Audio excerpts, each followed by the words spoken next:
dans votre Bible, encore une fois, ce passage que nous avons lu dans Acte 18. Acte 18, les versets 1 à 17, nous sommes de nouveau dans ce livre des Actes. Aujourd'hui, Paul arrive à Corinthe. Alors, je vous donne une liste des héros de la foi: Moïse, Josué, Élie, David, Ézéchias, Job, Jérémie et Paul.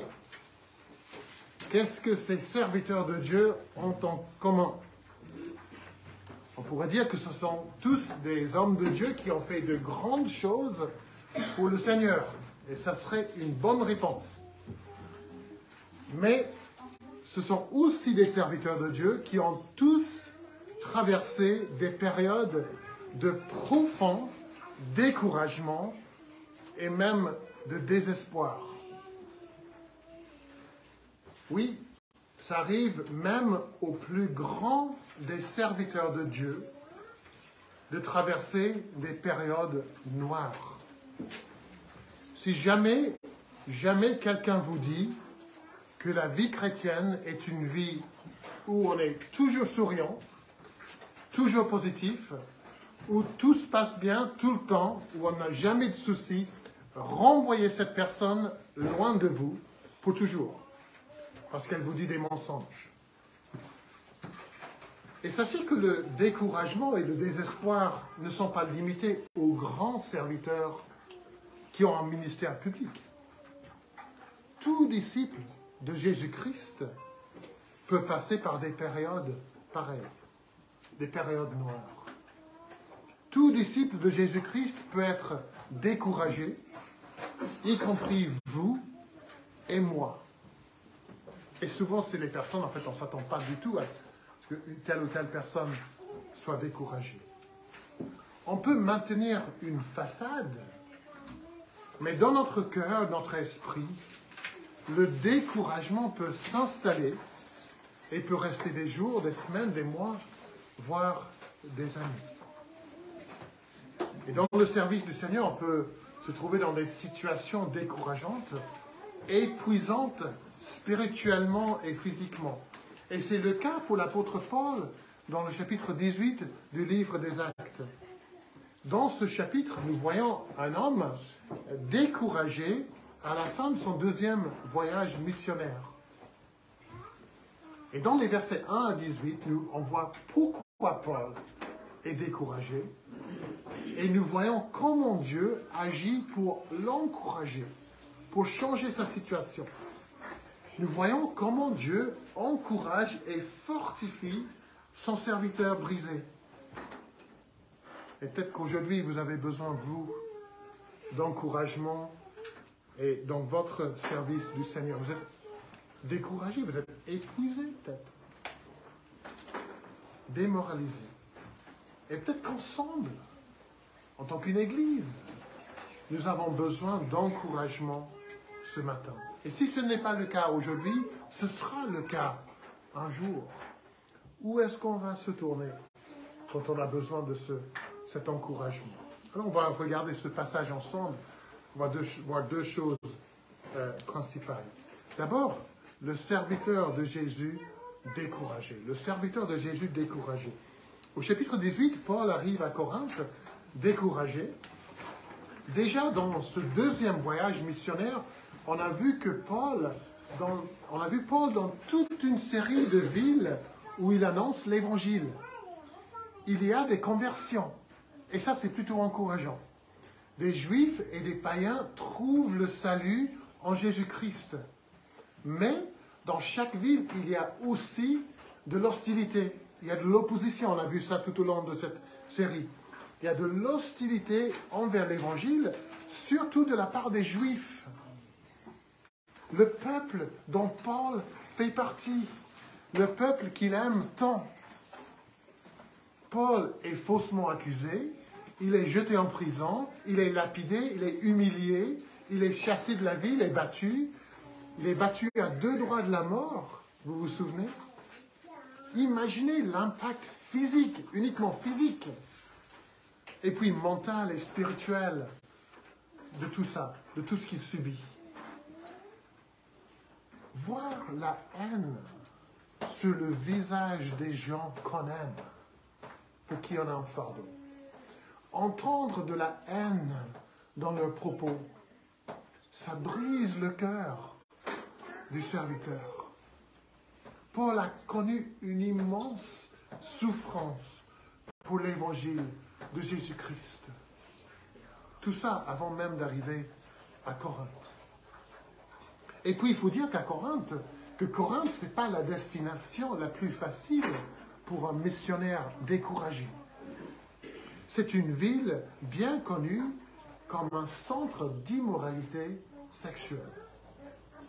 Corinthe ne connaît pas de limite morale ou sexuelle. Un auteur décrit la ville ainsi: Corinthe était une des villes les plus libertines de l'Antiquité. Son nom était synonyme de débauche. On a même créé un verbe corinthianisé qui signifiait se prostituer. À 460 mètres au-dessus de la ville, il y avait le temple d'Aphrodite, la déesse de l'amour. Et chaque soir, un millier de prêtresses, de prostituées du temple descendaient dans la ville de Corinthe. Est-ce que ça vous tenterait d'aller dans cette ville, annoncer la bonne nouvelle de Jésus-Christ, parler d'un message de piété, de repentance? Est-ce que vous pensez que les habitants de cette ville seraient ouverts à un message qui les appelle à abandonner leur pratique d'immoralité sexuelle? Et en plus de ça, c'est une ville prospère. C'est une ville où le commerce fonctionne bien. Donc les gens, ils ont tout ce qu'il leur faut. Sur le plan humain, c'est un terrain bien dur pour l'évangile. Et on rajoute à ça le fait que Paul voyage seul. Il était seul à Athènes et il fait le voyage à Corinthe seul.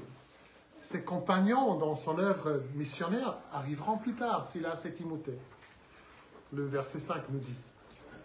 Et quand on lit les épîtres de Paul, on voit à quel point la communion fraternelle, le partenariat dans l'évangile est si important pour lui. Combien il apprécie la présence d'autres ouvriers avec lui. Imaginez partir pour une ville comme Corinthe, tout seul, pour une œuvre missionnaire. Et Paul est bien conscient de ses propres faiblesses. Il le dit dans les lettres qu'il a écrites plus tard dans l'église à Corinthe. 1 Corinthiens 2, verset 3, il dit « Moi-même, j'étais auprès de vous dans un état de faiblesse, de crainte et de grand tremblement. » C'est pas comme ça qu'on imagine Paul. On a du mal à l'imaginer. Pourtant, c'est ce qu'il ressent en arrivant à Corinthe. Et peut-être à cause du peu de succès qu'il a connu à Athènes, ça a secoué sa confiance pour le ministère à Corinthe.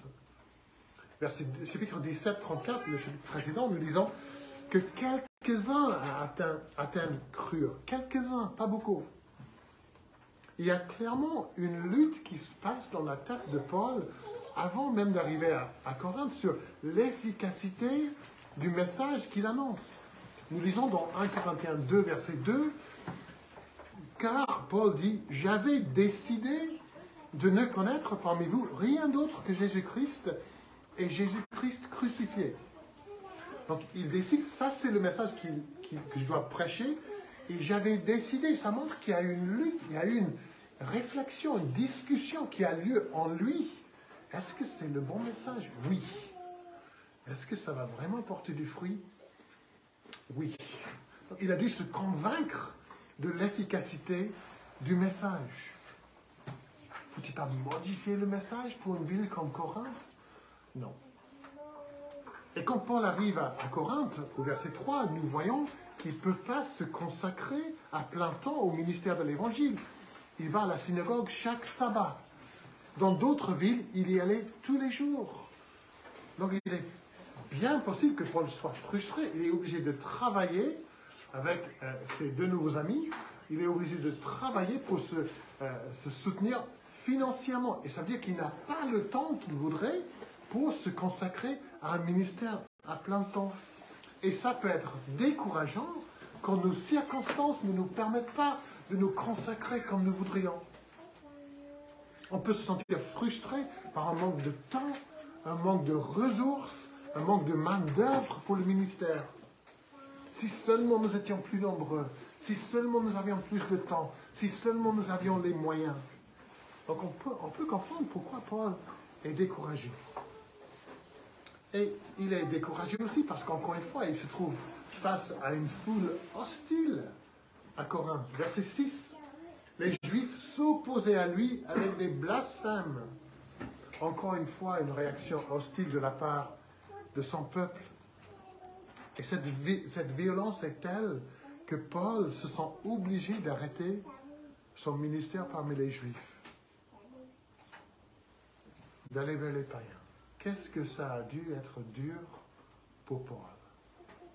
Ce peuple qu'il aime, ce peuple dont il fait partie. Et l'hostilité continue au verset 12. Les Juifs se soulevèrent d'un commun accord contre Paul et le menèrent devant le tribunal. Encore une fois devant le tribunal, encore une fois persécuté parce qu'il annonce l'évangile de Jésus-Christ. Isolé, persécuté de nouveau par son propre peuple, son message largement rejeté, incapable de se donner comme il veut à son travail, dans la ville la plus dévouée à l'immoralité du monde à l'époque. On comprend pourquoi Paul est découragé. Avec certaines de ces choses, on peut s'identifier. On comprend ce que c'est d'être isolé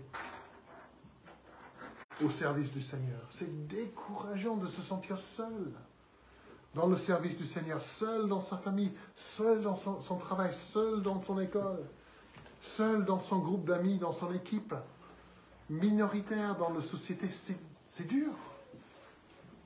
L'isolation spirituelle, ça exerce une pression usante, démoralisante. On languit après la communion en Christ.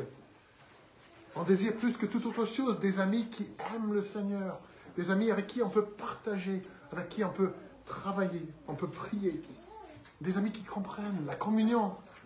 Le partenariat dans l'Évangile est tellement précieux. Sans ça, on se décourage vite. Et puis quand on voit peu de fruits pour ses efforts, et la réponse habituelle quand on parle de Jésus, c'est de l'indifférence, voire de l'hostilité, c'est décourageant. C'est dur de ne pas perdre courage, de perdre confiance. Et sans s'en rendre compte, on peut perdre confiance en le message. Est-ce que ce message est vraiment efficace? Dans un monde sophistiqué, dans une société qui a largement rejeté Dieu, peut-on toujours faire confiance à la simplicité de l'Évangile? Ne faut-il pas quelque chose de plus attrayant? Sommes-nous vraiment appelés à insister sur la repentance? Oh, ça serait tellement beaucoup plus facile si on ne devait pas parler du péché et de la repentance. Dans un monde tellement attaché au péché, ne serait-il pas simplement plus facile de parler de Jésus comme un ami, comme la solution des difficultés qu'on a, et non pas comme le sauveur du péché? Ce serait un message beaucoup plus facile à annoncer dans le XXIe siècle. On peut perdre confiance bien en sa capacité de communiquer ce message, on peut perdre même confiance en Dieu. Dieu peut-il vraiment changer ces gens? Dieu va-t-il vraiment bénir mes piètres efforts? Et notre ennemi essaie de saper notre confiance, notre force. Il essaie de nous décourager. Il veut que nous fixions nos yeux sur nos faiblesses, sur les difficultés, sur nos limitations. Il veut que nous abandonnions notre ministère, notre appel.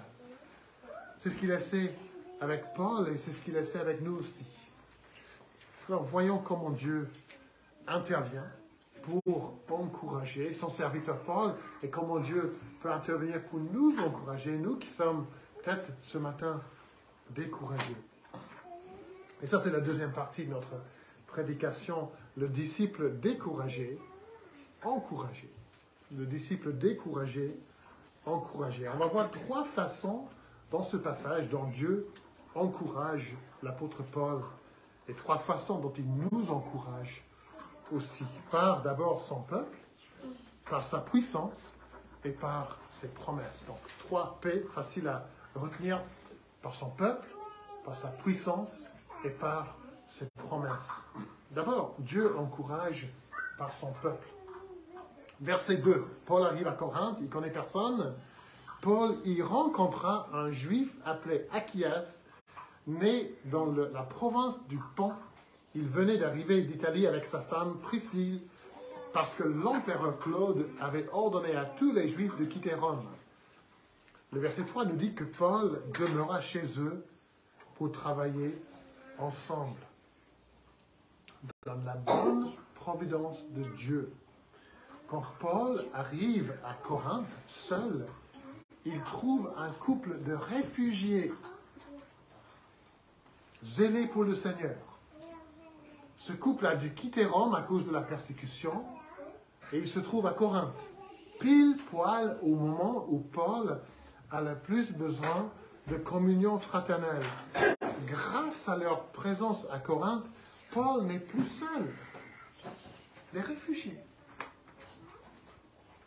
Est-ce qu'ils ont pensé en quittant Rome, c'est bien, on ne s'inquiète pas parce que Dieu va se servir de nous à Corinthe? Non, ils ne savaient pas. Et il y a un lien naturel entre ce couple et Paul. Ce n'est pas n'importe quel couple, ils font le même métier. Dieu encourage son serviteur par la présence de son peuple. Malgré leurs circonstances difficiles, ce couple se met au service du Seigneur.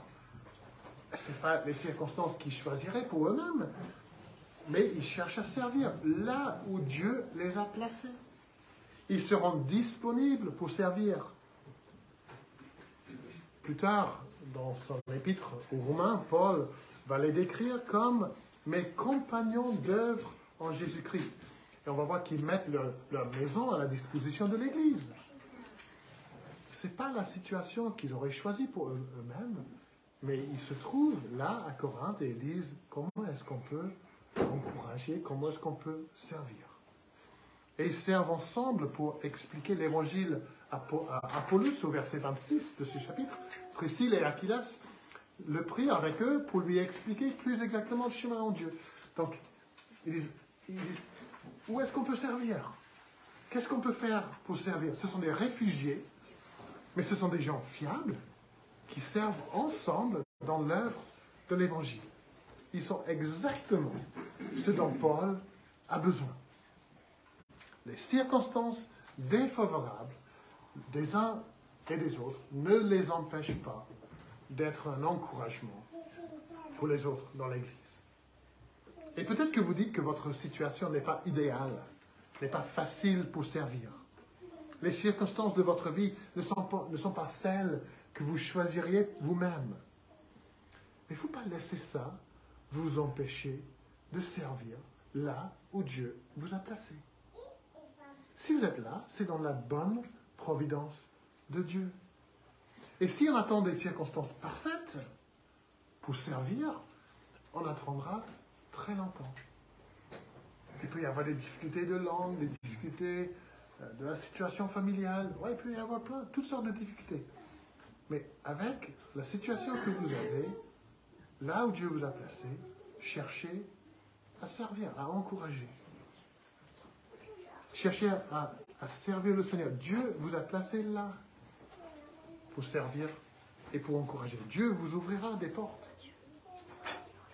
Et si Dieu encourage Paul par la présence de nouveaux amis, il l'encourage aussi par l'arrivée de ses vieux amis, Silas et Timothée. Et voici, moi je peux imaginer, je vois Paul, quand il voit Silas et Timothée arriver à Corinthe, je peux bien imaginer, ils s'embrassent fort. Et voici une amitié forgée dans le service du Seigneur, dans la souffrance pour le Seigneur, une amitié entre des frères en Christ, avec Jésus-Christ au centre de leur amitié. Qu'est-ce que ça fait du bien d'être ensemble encore? Et c'est ce genre d'amitié que nous devons chercher à cultiver ensemble dans l'Église. Une amitié forte, centrée sur Jésus-Christ, où nous servons Jésus-Christ ensemble. Et je rends grâce à Dieu pour des amis comme Paul, comme Silas et Timothée, des gens qui encouragent par leur présence, par leur partenariat dans le ministère. C'est tellement important d'avoir de tels amis, d'être de tels amis. Donc, petit défi pour nous tous, réfléchissez à comment vous pouvez être un tel ami pour les autres ici, des partenaires dans l'Évangile. Dieu encourage par son peuple. Ensuite, Dieu encourage par sa puissance. Les versets 4 et 5 décrivent le ministère de Paul à Corinthe. Au début, il va dans la synagogue chaque sabbat pour s'entretenir avec les Juifs. Après l'arrivée de Silas et de Timothée, il peut y aller tous les jours. Verset 5, Paul se consacra entièrement à la parole. Et en lisant le verset 6, on a l'impression que ce ministère ne porte pas beaucoup de fruits. Luc décrit l'opposition au ministère de Paul. Les Juifs s'opposaient, verset 6, à lui avec des blasphèmes. Mais Luc explique au verset 8 qu'il y a quand même des encouragements. Pourtant, regardez ce qu'il dit, pourtant Crispus, le chef de la synagogue, crut au Seigneur avec toute sa famille. Et beaucoup de Corinthiens qui écoutaient Paul crurent et furent baptisés. Le message, même s'il est rejeté avec violence par la plupart, il porte quand même du fruit. Des cœurs sont touchés, des personnes croient et sont sauvées. Et Paul, il est encouragé par la manifestation de la puissance de Dieu. Le chef de la synagogue est converti. Qui l'aurait cru? Qui l'aurait cru? Le chef de la synagogue, ainsi que sa famille. Beaucoup de Corinthiens. Qui aurait imaginé ça dans une ville si corrompue, si vouée à l'immoralité sexuelle? Beaucoup de Corinthiens croient. Et c'est vrai qu'il y a moins de fruits qu'à Jérusalem, par exemple. Mais la puissance de Dieu est manifestée quand même. Et nous savons que l'Évangile porte peut-être moins de fruits en France qu'ailleurs dans le monde. Nous voyons moins de conversions en France qu'ailleurs dans le monde. Mais malgré ça, Dieu continue à manifester sa puissance ici dans cette église, avec des conversions, ailleurs à Nantes, ailleurs en France, des cœurs, des vies transformées. En France, j'ai lu cette semaine, il y a 15 fois plus de chrétiens évangéliques qu'il y a 70 ans. 15 fois plus de chrétiens évangéliques en France qu'il y a 70 ans. Oh, qui aurait cru en France? On voit des conversions dans les lieux les plus difficiles, parmi les communautés les plus fermées à l'Évangile. On voit assez de la puissance de l'Évangile pour nous encourager à persévérer. Dieu peut-il toujours sauver? Oui. L'Évangile est la puissance de Dieu pour quiconque croit. Aucun cœur n'est trop endurci. Aucune communauté n'est trop fermée. Aucune société n'est trop hostile. Le message que nous annonçons, il est puissant. Dieu a promis de s'en servir pour le salut de quiconque croit. On entend souvent dire que l'armée ukrainienne a besoin d'armes plus puissantes pour repousser l'armée russe. Ce n'est pas le cas pour les chrétiens. On n'a pas besoin d'armes plus puissantes. On a les armes les plus puissantes qui soient. Et ces armes sont la parole de Dieu et le Saint-Esprit. Et quand Dieu agit avec sa parole, avec le Saint-Esprit, personne ne peut résister. Ne sous-estimons pas la puissance de Dieu. Dieu encourage par son peuple, par sa puissance, et puis pour terminer par ses promesses. Au verset 9 et 10, Dieu donne à Paul une vision dans laquelle il lui parle. Et ce qu'il dit sert à encourager l'apôtre. Regardez bien ce qu'il dit au verset 9. Sois sans crainte, mais parle et ne te tais pas, car moi, je suis avec toi. Et personne ne mettra la main sur toi pour te faire du mal, parce que j'ai un peuple nombreux dans cette ville. Dieu parle à tout ce qui trouble son apôtre. Dieu voit sa peur. Dieu voit la peur de Paul et il lui dit, sois sans crainte. Dieu voit son cœur. Il voit que Paul est tenté d'arrêter de parler de Jésus. Il lui dit, parle et ne te tais pas.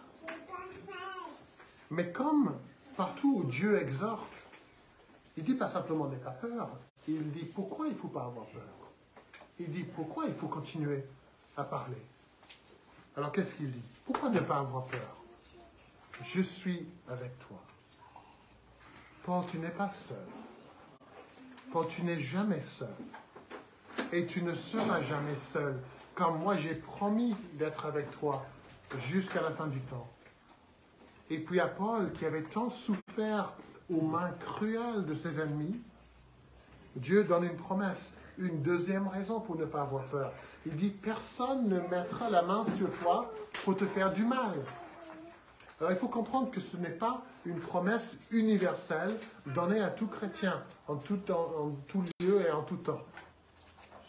Il y a clairement des chrétiens sur qui on met la main, comme dans l'histoire avec les enfants, fidèles. Il a été mis à mort pour sa foi. Et ça arrive même aujourd'hui. Il va y avoir peut-être bien des chrétiens qui trouvent la mort, pour leur foi. Donc ce n'est pas une promesse, on ne peut pas dire « personne ne va jamais vous toucher ». Ce n'est pas une promesse pour nous tous, c'est une promesse pour Paul, pour Corinthe. Dieu lui promet sa protection. Dieu lui rappelle que Dieu est souverain sur sa sécurité, sur sa vie. Je veille sur toi, Paul. Et ici à Corinthe, personne ne te fera du mal. Et tout de suite, on voit cette promesse accomplie dans les versets 12 à 17. On voit les ennemis de l'Évangile et de Paul qui essaient d'inciter les autorités romaines à mettre fin à la prédication de l'Évangile. Verset 12, les Juifs se soulevèrent d'un commun accord contre Paul et le menèrent devant le tribunal. Mais Galion, le chef du tribunal, il les envoie loin. Il dit, ben non, ça c'est votre affaire à vous, je ne veux pas trancher là-dessus. Et on les voit après se battre. Ils se mettent à battre Sosthène, parce que le chef de la synagogue, peut-être qu'il disait, ah, c'est à cause de toi qu'on n'a pas pu arrêter Paul. Et donc Dieu, tout de suite, accomplit cette promesse. Et puis la dernière chose dans la vision de Paul, peut-être la chose la plus encourageante pour lui, la raison pour laquelle Paul ne doit pas se taire, Dieu lui dit, j'ai un peuple nombreux dans cette ville. Il y a des gens à Corinthe que Dieu va sauver, que Dieu a prédestinés au salut. Il y a des élus de Dieu dans cette ville qui n'ont pas encore entendu l'Évangile et qui devront l'entendre afin de croire, afin d'être sauvés. Dieu a choisi d'agir dans le cœur d'un peuple nombreux. Et Dieu a choisi la prédication de la parole comme le moyen pour atteindre ce peuple.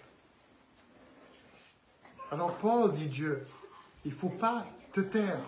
Il faut que tu prêches l'Évangile. Il faut que tu parles. Il faut que ce peuple que j'ai choisi, que j'ai élu, entende la bonne nouvelle. Et moi, j'enverrai mon esprit pour leur donner la vie afin qu'ils croient, pour les sauver. Et voilà pourquoi il ne faut pas arrêter de parler. Voilà pourquoi il ne faut pas avoir peur. Et la réponse de Paul, motivé, inspiré par ses promesses, verset 11. Il demeura 1 an et 6 mois à enseigner parmi eux la parole de Dieu.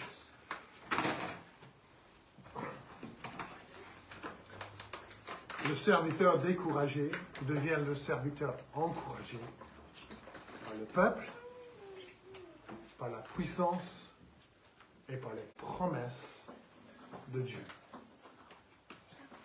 Le serviteur encouragé. Et je pense que ce matin, Dieu veut que nous soyons encouragés par son peuple, par sa puissance et par ses promesses. Il nous place dans cette famille, ou dans votre église, là où vous appartenez. Il fait ça afin que la présence de son peuple vous fortifie et vous encourage. Cherchons à s'encourager les uns les autres. Cherchons à fortifier des âmes découragées. Venons au secours de celles et ceux qui sont épuisés et découragés. Et ayons confiance en la puissance de Dieu pour sauver. Disons avec Jonathan, le fils du roi Saül, rien n'empêche l'Éternel de sauver. Disons avec le prophète Ésaïe, la main de l'Éternel n'est pas trop courte pour sauver. Disons avec l'ange Gabriel, car rien n'est impossible pour Dieu. Même dans une ville comme Nantes, on entend beaucoup parler de Nantes, de cette ville où la vie est compliquée, la vie est dure. Rien n'est impossible à Dieu, à Nantes, à Orvaux, dans votre famille. Prenons ces paroles données à Paul pour nous-mêmes. Soyons sans crainte devant un monde hostile. En rentrant chez vous aujourd'hui, soyez sans crainte dans une famille hostile. En allant à l'école demain, les enfants, soyez sans crainte dans une école hostile. Et ne nous taisons pas. Continuons à parler de lui, à parler de Jésus. Dieu sera toujours avec nous. Rien ne nous arrivera en dehors de son contrôle souverain, de sa volonté souveraine. Et Dieu agira pour sauver son peuple. Dieu agira selon sa volonté pour sauver son peuple élu. C'est à nous de témoigner. C'est à nous de parler. C'est à nous d'annoncer. Sans crainte. C'est à nous de laisser briller la lumière. Et c'est à Dieu de sauver son peuple nombreux. Et c'est notre prière qu'il le fasse, malgré nos efforts et malgré nos limitations et nos faiblesses. Que Dieu agisse à travers nous pour sauver un peuple nombreux.